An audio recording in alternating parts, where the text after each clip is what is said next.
국민을 이기는 권력은 없습니다. 민주당은 지난 주말 광화문에서 수십만 국민과 함께 3.1절을 기념했습니다.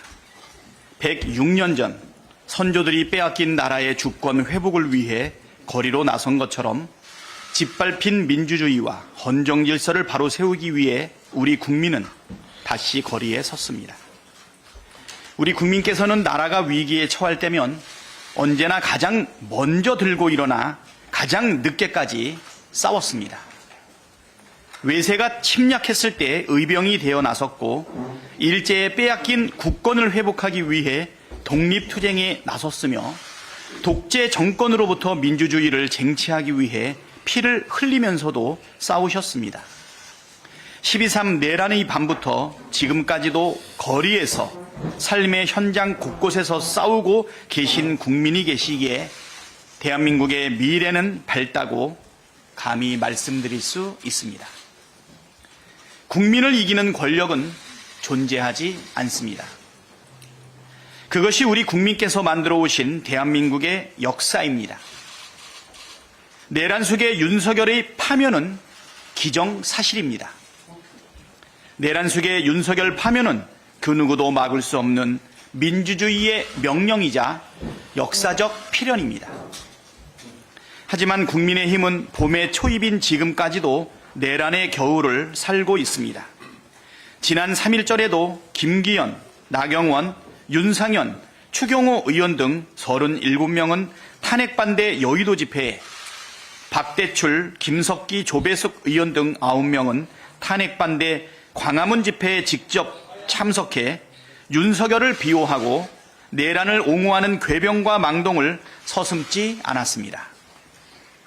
심지어 이날 탄핵반대 광화문 집회에선 헌법재판관을 처단하라는 전 국방장관 김용현의 옥중 편지가 공개되었고 국민의힘 서천호 의원은 공수처와 선관위 헌법재판소를 때려 부수자, 쳐 부수자고 말했다고 합니다. 이 정도면 국민의힘을 망상에 빠진 내란 공동체라고 해야 할 것 같습니다.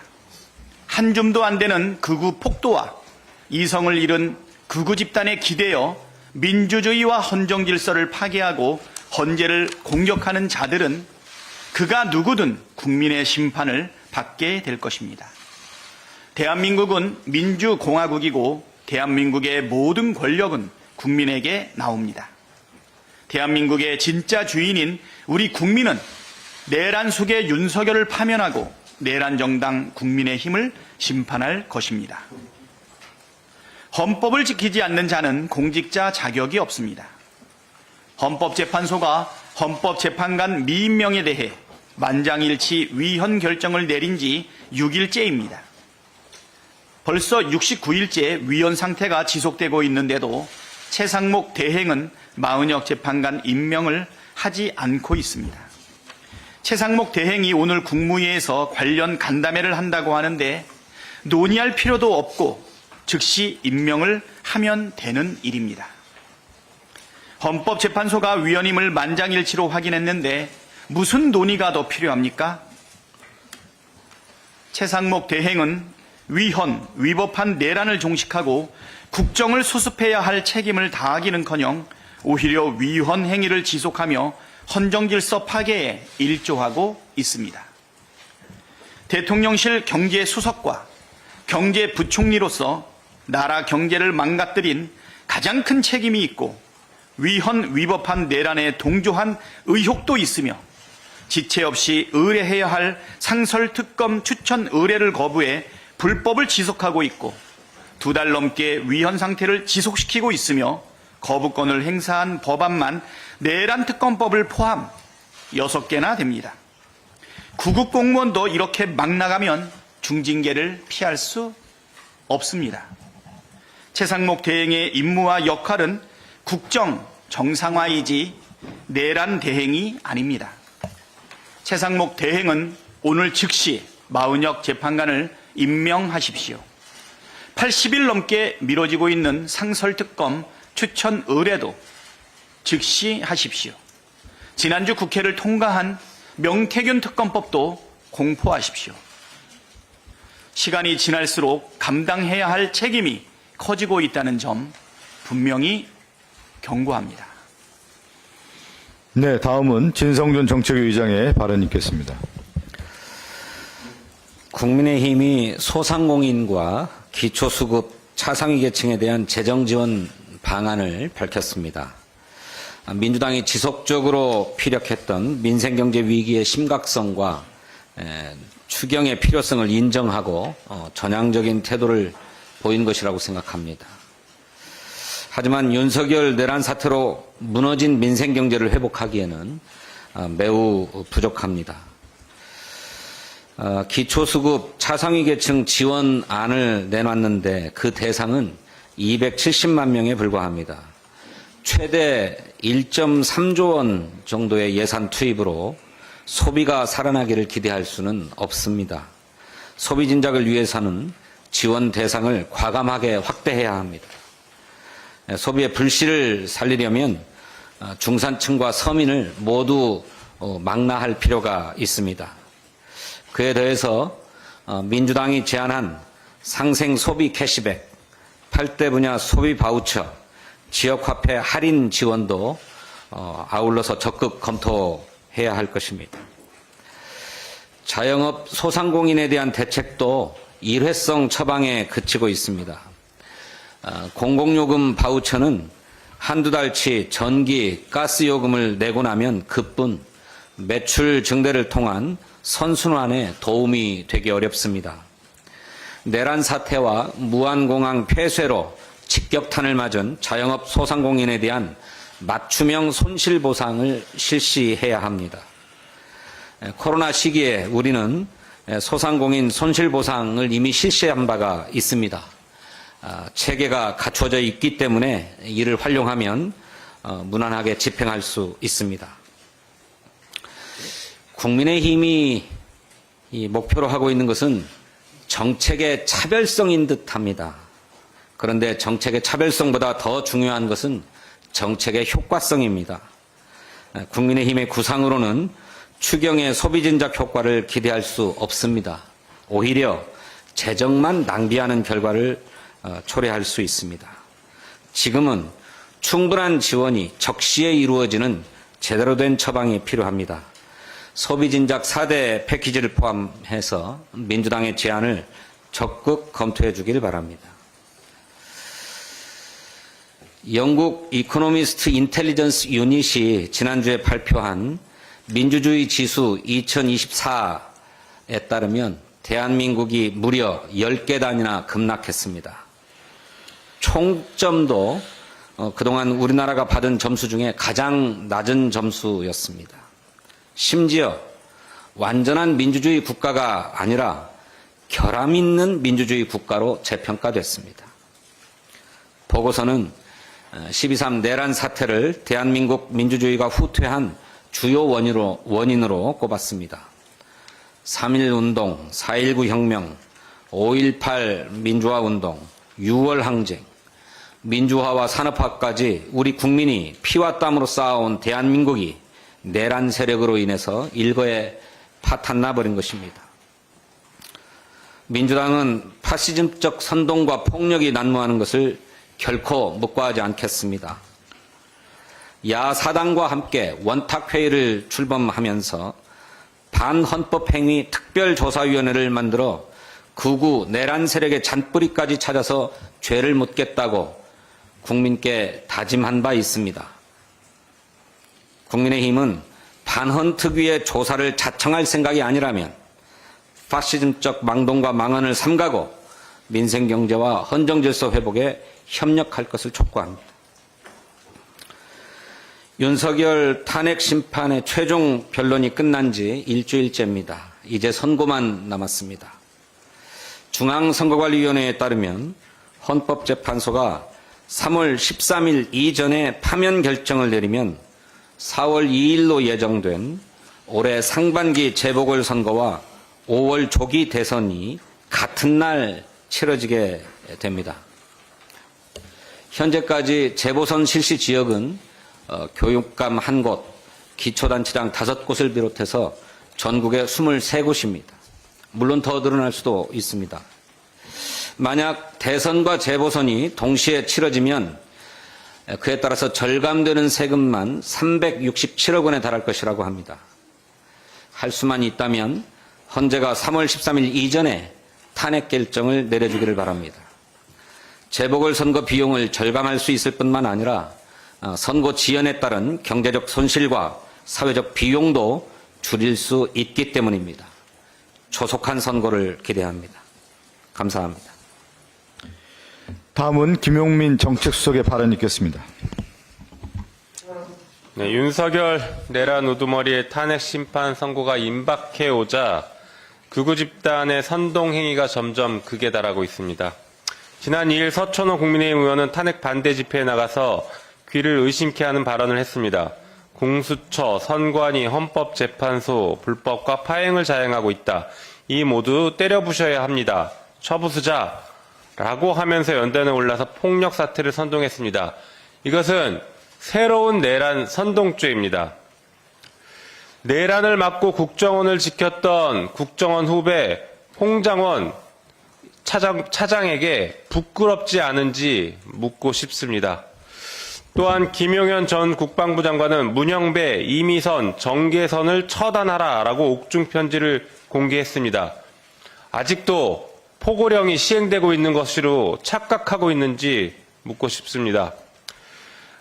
한편 안창호 국가인권위원장은 헌법재판소를 비난하는 서한을 세계 국가인권기구연합에 보냈습니다. 안창호 국가인권위원장은 과거 박근혜 전 대통령 탄핵 심판 당시 인용 의견을 냈던 재판관으로 이번 윤석열 내란 사태가 최순실 국정농단 사태보다 덜 중하다라고 보고 있는 것인지 정말 처참한 심정입니다. 정녕 국민의힘이 원하는 것은 서부지방법원에 이어 폭도들이 다시 헌법재판소를 짓밟는 것을 원하는 것인지 묻고 싶습니다.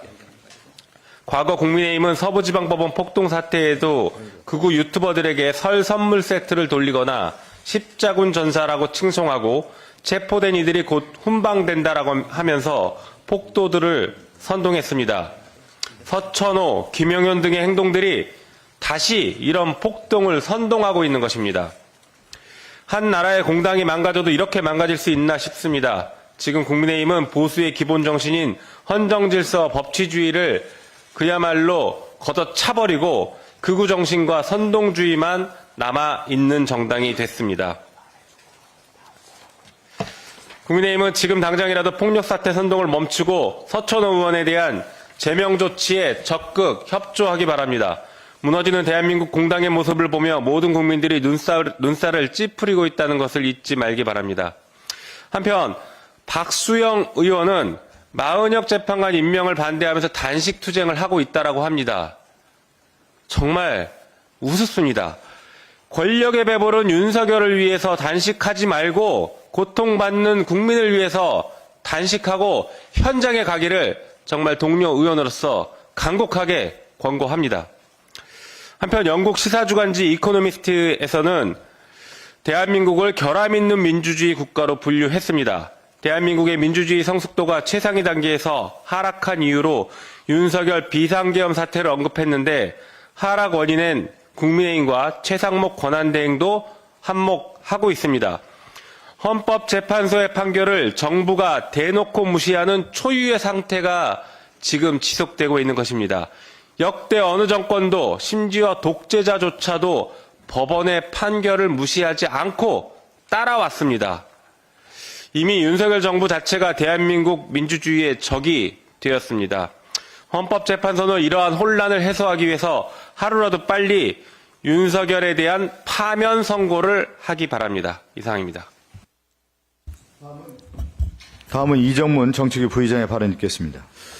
지난 27일 국민의 삶과 직결된 법안들이 국회 본회의를 통과하는 성과가 있었습니다. 이번 본회의에서는 서민금융지원법, 자원절약 촉진법 등 민생 법안과 첨단 전략산업 육성을 위한 에너지 3법, R&D 통합투자세 공제제도의 일모를 연장하는 조세특례 제한법 등 여야가 함께 처리하기로 약속한 법안들이 본회의 문턱을 넘었습니다. 그러나 상법 개정안이 법사위 문턱을 넘었음에도 본회의에 부의되지 못한 점은 매우 유감스럽습니다. 법안 통과가 지연될수록 코리아 디스카운트 해소와 자본시장 신뢰 회복도 늦어질 수밖에 없습니다. 윤석열 대통령, 최상목 권한대행, 한동훈 전 대표, 이복현 금감원장조차 상법 개정의 필요성을 인정한 상황에서 국민의힘이 의장단과 최상목 대행을 압박하며 법안 처리를 방해하는 것은 명백한 목리입니다. 민주당은 우리 자본시장 활성화를 위해 끝까지 포기하지 않겠습니다. 다음 본회의에서는 반드시 통과시킬 수 있도록 만전을 기하겠습니다. 지난 27일 금융당국이 2025년 가계부채 관리 방안을 발표했습니다. 가계부채 관리 목표와 방향을 설정하고 DSR 중심의 여신관리 체계 내실화, 전세대출 보증관리 강화, 거시 건전성 규제 강화 등이 주요 골자입니다. 국회는 그동안 가계부채 문제의 심각성을 꾸준히 지적하며 특단의 대책을 요구해 왔습니다. 하지만 당국의 안일한 인식으로 마련한 이번 관리 방안이 국민의 부담을 실질적으로 덜어줄 수 있을지 걱정스럽습니다. 가계부채는 여전히 우리 경제의 주요 리스크입니다. 정부는 이번 방안을 통해 가계부채 증가율을 경상성장률 3.8% 이내로 관리하겠다고 밝혔습니다. 하지만 이는 현재의 심각한 가계부채 문제를 해결하기에는 턱없이 부족한 목표입니다. 국제적으로 GDP 대비 가계부채 비율이 80%를 초과하면 소비 위축과 경제성장 저하를 초래할 수 있다고 평가되며 IMF와 국제결제은행도 이를 경고하고 있습니다. 그러나 우리나라의 GDP 대비 가계부채 비율은 여전히 90%대 수준으로 보다 적극적인 가계부채 총량 관리 목표가 필요합니다. 금융소비자의 부담을 덜어줄 대책은 속빈 강정에 불과합니다.